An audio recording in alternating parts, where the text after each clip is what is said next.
pembapaan. Diaken haruslah suami dari satu istri dan mengurus anak-anaknya dan keluarganya dengan baik. 1 Timotius 3 ayat 12. 30 tahun terakhir mulai muncul istilah pembapaan, terutama di dunia pelayanan gereja. Beberapa buku tentang pentingnya punya bapak rohani atau pentingnya peran seorang bapak di tengah keluarga mulai bermunculan.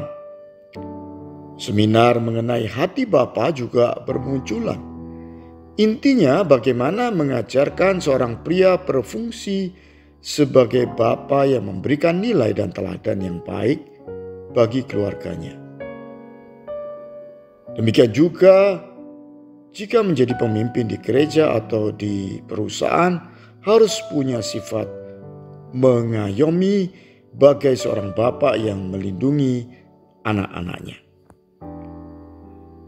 Yang menjadi pertanyaan adalah apakah peran bapak yang baik bisa dipelajari dan diseminarkan dan kemudian dapat diharapkan dari para peserta dihasilkan bapak yang baik bagi anak-anaknya?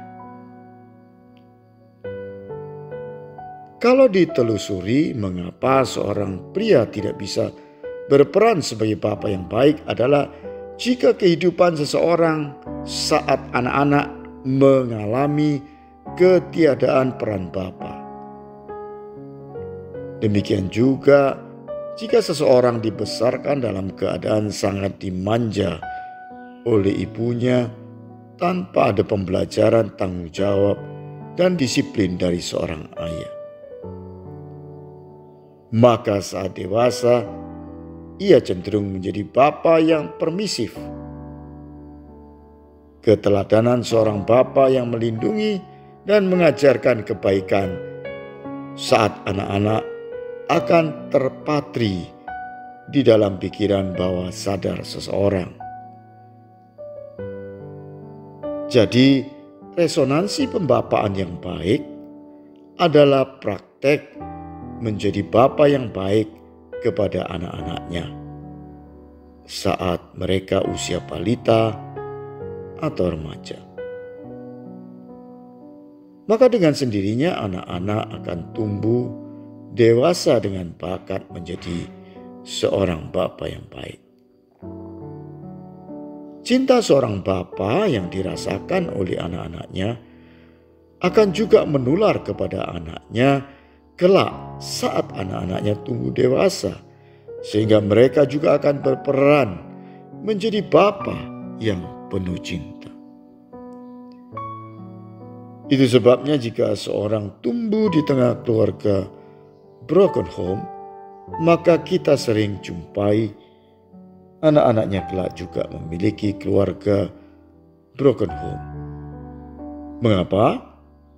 Karena nilai yang diteladankan tertanam di pikiran bawah sadar seseorang.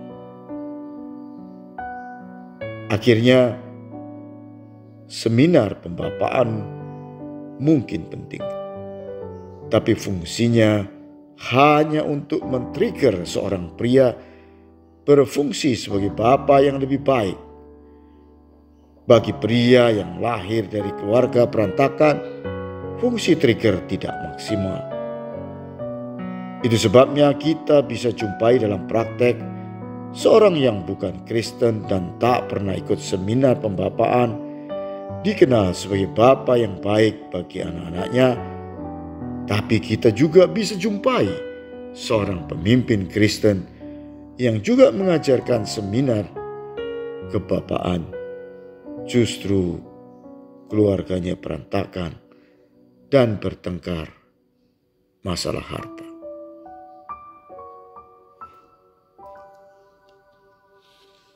Kekosongan peran ayah menjadikan seseorang mudah menyerah saat menghadapi keadaan yang sulit.